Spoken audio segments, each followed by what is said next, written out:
When my attorney told me my house had been sold, my first reaction wasn't anger. It was confusion. I genuinely could not make sense of what I was hearing.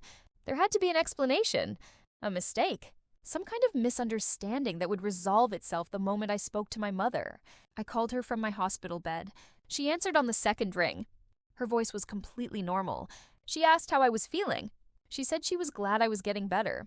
She talked about the weather. I interrupted her. I said, "Mom, what happened to my house?" There was a pause. Just a few seconds. And then she said, "I made a decision. I did what I thought was best." I asked her what that meant. She said, "Claire, you were very sick. The doctors weren't sure you were going to make it." I had to think about practical matters. I said, "You sold my house because you thought I was going to die?" She said, "I sold it because if you had died, the estate would have been complicated. This was simpler, and the money is safe." I asked her what she meant by safe.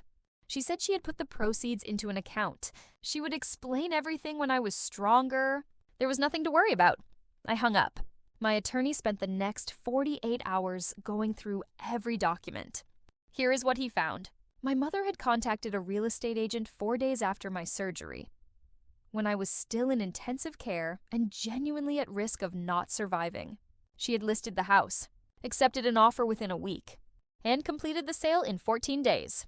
The buyer, it turned out, was a property company that my mother's boyfriend of 8 months was a director of.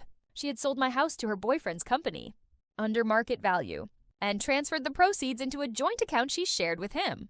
I was still in a hospital bed when I found this out.